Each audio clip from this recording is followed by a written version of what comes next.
కానీ నువ్వు గోతులు తీసే నక్కవని నాకు తెలుసు కాబట్టే అప్పుడే నాకు అనుమానం వచ్చింది. సీసీటీవీ ఫుటేజ్ తెప్పించాను.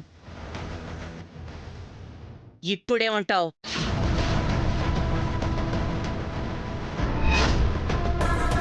ఇప్పుడు ఫోన్ చేస్తావా మీ ఆయనకి, మీ అత్తకి? పోనీ నన్ను చేయమంటావా? ఉండు, నేనే చేస్తాను. వదలు! నువ్వు ముట్టుకుంటేనే ఒళ్ళంతా కంపరం వస్తోంది.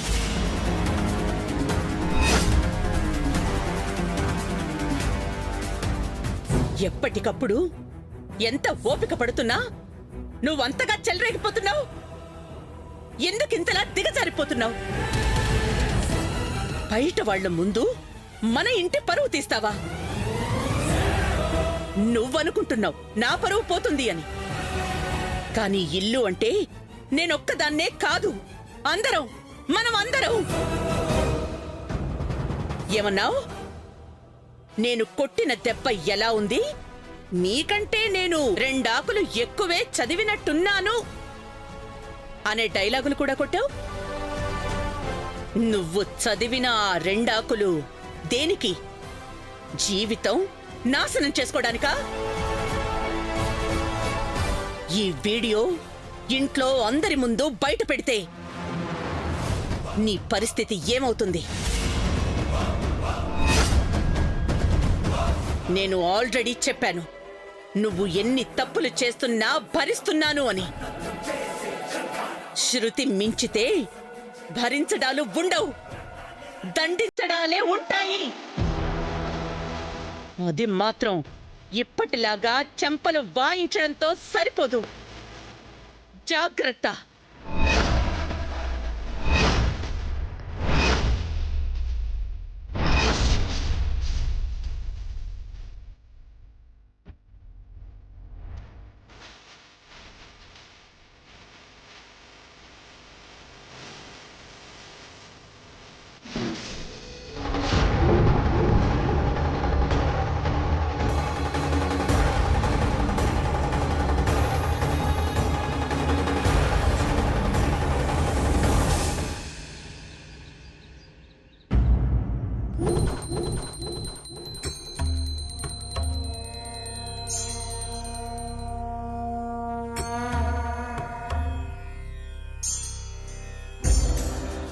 స్వామి, ఆడపిల్ల పుడితే మా అమ్మ పుట్టింది అని తండ్రి ఆనందపడతాడు.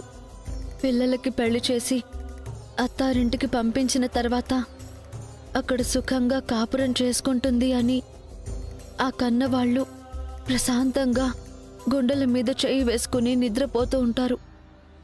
మా అమ్మ నాన్నలు కూడా నేనిక్కడ సుఖంగా కాపురం చేసుకుంటున్నాను అని ఆనందంలోనే ఉన్నారు. వాళ్లకు ఎప్పుడు ఆ ఆనందాన్ని దూరం చేయకు స్వామి. నాకు మా ఆయనకి మధ్య ఉన్న దూరం వాళ్ళకెప్పటికీ తెలియకుండా చెయ్యి. ఏడుస్తూ కూర్చుంటే క్యాలెండర్లో డేట్లు మారుతాయి, కానీ రాత అయితే మారదు. కాబట్టి నా కాపురాన్ని నేనే చక్కబెట్టుకోవాలి అని నిర్ణయించుకున్నాను. ఆయనలో మార్పు తీసుకురావాలి అని ప్రయత్నం మొదలు పెడుతున్నాను. నువ్వే నాకు అండగా ఉండి శక్తినివ్వు స్వామి.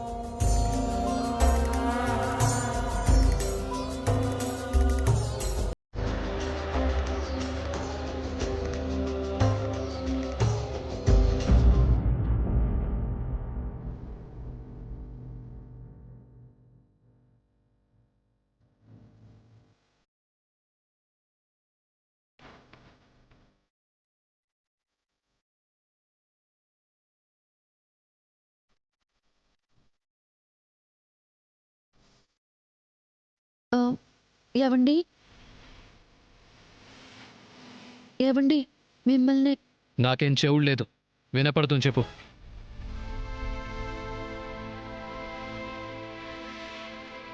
అక్షింతలు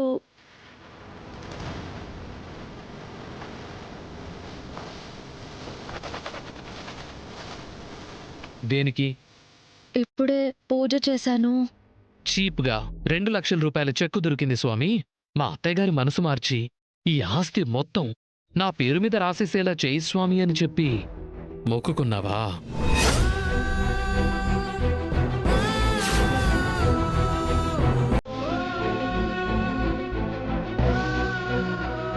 కాదు, నా కాపురం చక్కబడాలని కోరుకున్నాను.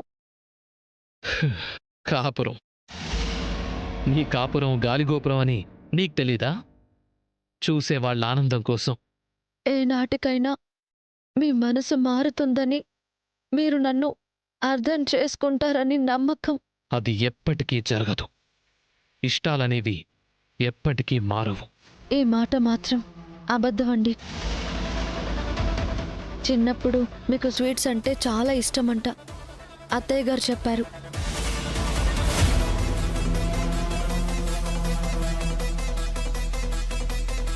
స్వీట్స్ ఇవ్వకపోతే తన్నులైనా తినేవారంట, కానీ అన్నం అయితే తినేవారు కాదంట. కానీ ఇప్పుడు మీకు స్వీట్స్ అంటే పెద్ద ఇష్టం లేదు. అదే మనసు, అదే ఇష్టం, అదే మనిషి. మరి ఇష్టం మారింది కదా.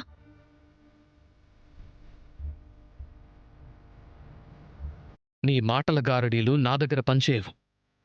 మీ నమ్మకం మీది, నా నమ్మకం నాది.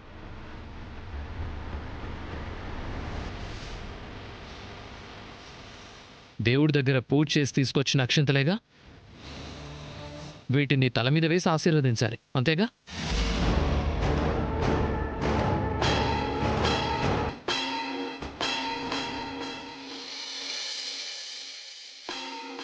శతమానం భవతి శతమానం భవతి.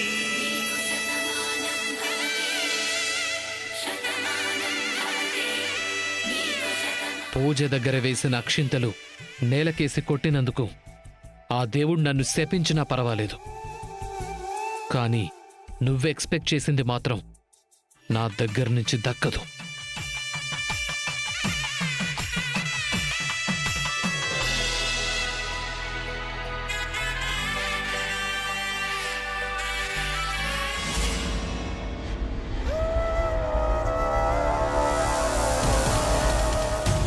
ఇదివరకు దండం పెట్టినట్టు మళ్ళీ దండం పెట్టడానికి వస్తుంది.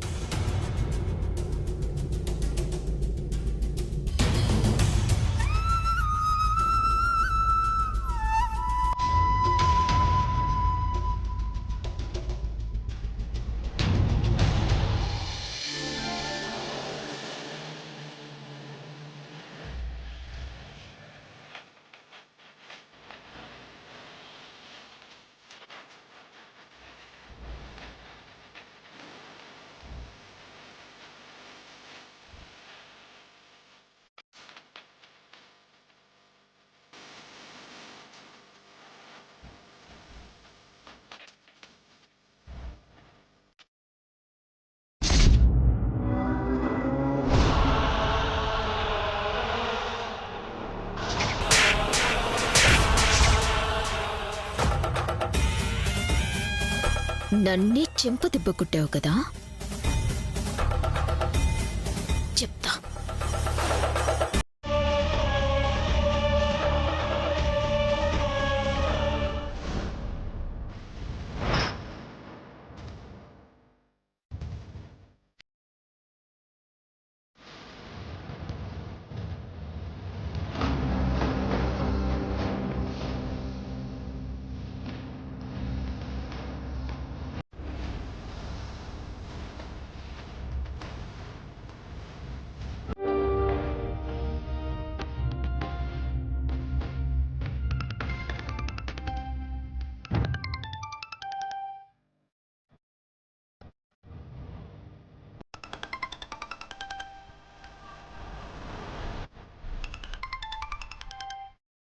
ఏంటి ఫోన్ లిఫ్ట్ చేయట్లేదు?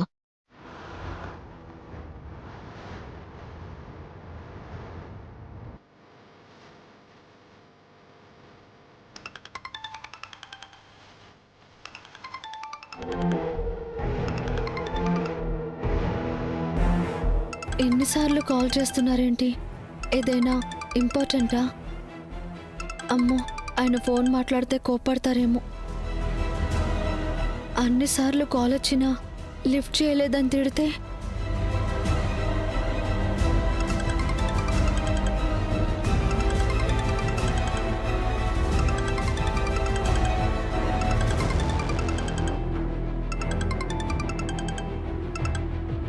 హలో,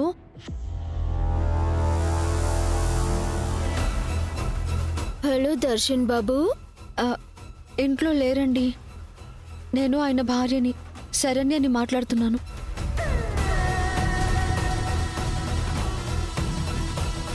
అయ్యో, అవునా అమ్మా? చాలా ముఖ్యమైన విషయం అబ్బాయికి చెప్పాలే. అదేంటో నాకు చెప్పండి, నేను ఆయనకు చెప్తాను. అంటే మరి ఈ విషయం నీకు చెప్పొచ్చో లేదో? మీరేమీ అనుమాన పడక్కర్లేదు. ఏదైనా సరే చెప్పండి. అదేనమ్మా, సమీరా అని మీ ఆయన ఫ్రెండ్ ఒక అమ్మాయి ఉంది కదా. నేను ఒక అమ్మాయిని ప్రేమించాను. తన పేరు సమీరా. తను సూసైడ్ అటెంప్ట్ చేసిందమ్మా. ప్రస్తుతం చావు బతుకుల్లో ఉంది. ఎలాగైనా ఈ విషయం దర్శన్ బాబుకి చెప్పమ్మా. కడుచూపైనా దక్కుతుందో లేదో.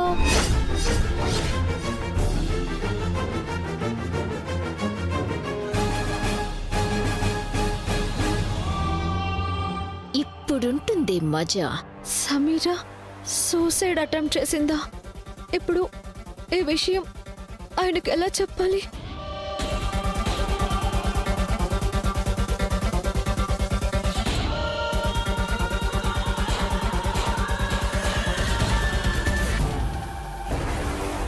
ల్యాప్టాప్లో వర్క్ చేసుకుంటున్నావా అత్త? చెప్తా.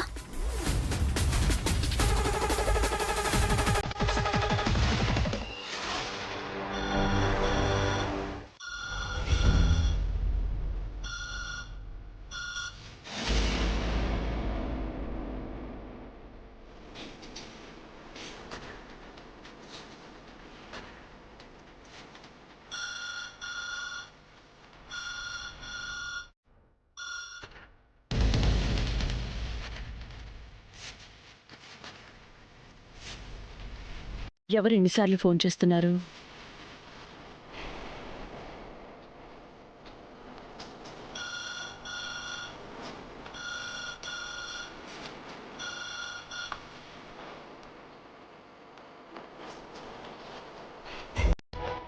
దర్శన్, నీకు ఫోన్ చేస్తే కలవడం లేదేంటి?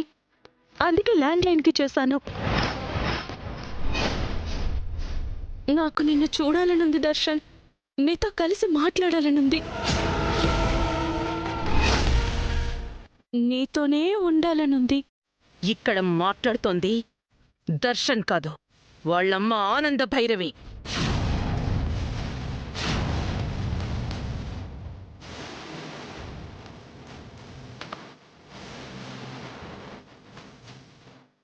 సమీర ఫోన్ చేయడం ఏంటి? దర్శన్ ఫోన్ కలవకపోతే ల్యాండ్లైన్కి చేశాను అని చెప్తుంది. ల్యాండ్లైన్కి చేస్తే ఫోన్ లిఫ్ట్ చేసింది దర్శనే అని ఎలా అనుకుంటుంది? నిజంగా సమీరనే కాల్ చేసిందా లేక?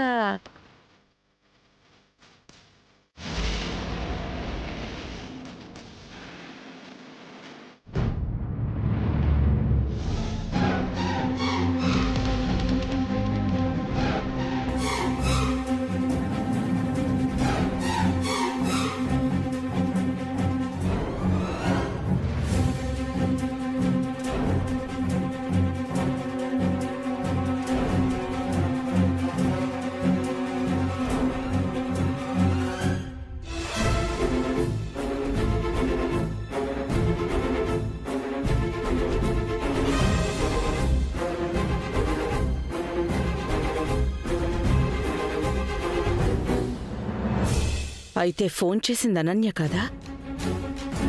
సమీరనేనా? ఇంత డైరెక్ట్గా ఫోన్ చేసే ధైర్యం తనకెక్కడి నుంచి వచ్చుంటుంది?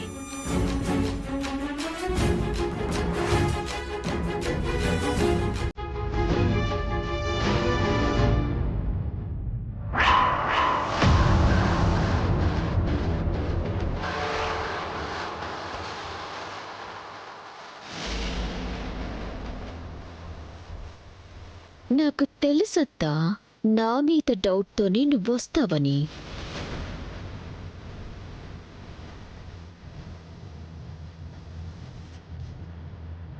చెప్తా.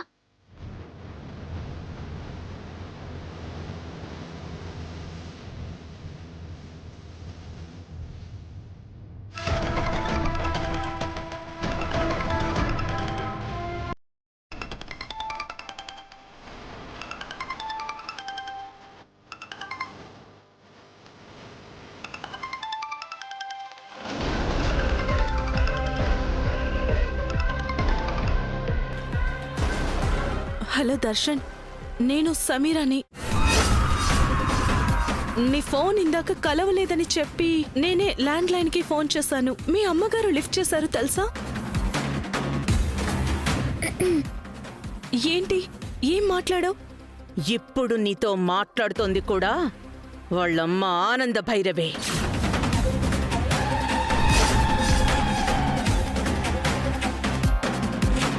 బుద్ధి లేదా నీకు నా కొడుక్కి ఫోన్ చేయడానికి?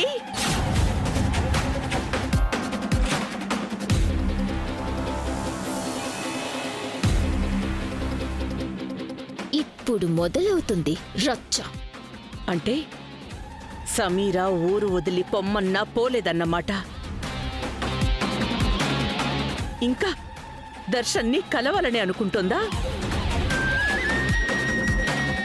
ఎట్టి పరిస్థితుల్లోనూ సమీరని మళ్ళీ నా కొడుకు జీవితంలోకి రానివ్వకూడదు.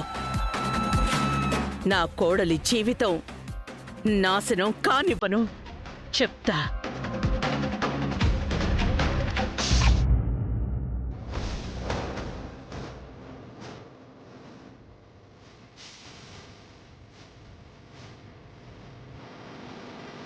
సమీరా దర్శన్కి కాల్ చేస్తోంది అంటే దర్శన్ ఇంకా తనకి టచ్లోనే ఉన్నాడా? లేక సమీరనే కావాలని దర్శన్కి ఫోన్ చేసి గతాన్ని గుర్తు చేసే ప్రయత్నం చేస్తోందా? అసలు దర్శన్ శరణ్యతో ఎలా ఉంటున్నట్టు? సమీర సూసైడ్ అటెంప్ట్ చేసింది అని చెప్పారు. ఈ విషయం ఆయనకి చెప్పాలా వద్దా? ముందు అత్తయ్య గారికి చెప్తే ఏమంటారు?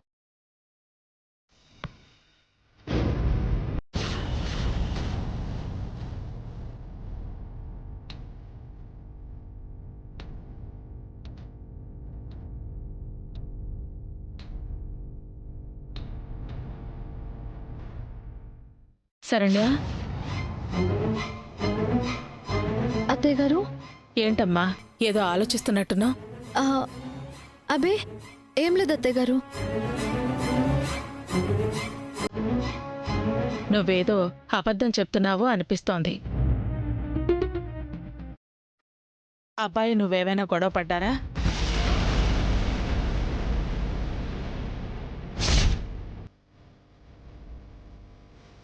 ఏమైందక్కా?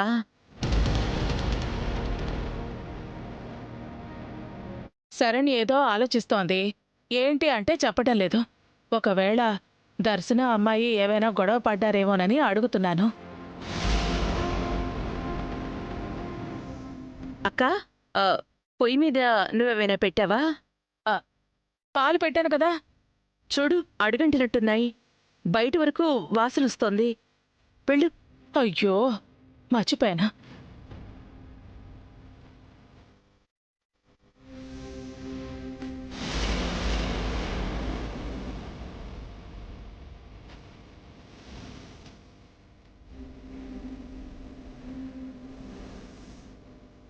శరణ్య, నిన్ను ఒక మాట అడుగుతాను. నిజమే చెప్పాలి. దేని గురించి అత్తయ్య గారు? దర్శన్ నీతో ఎలా ఉంటున్నాడు?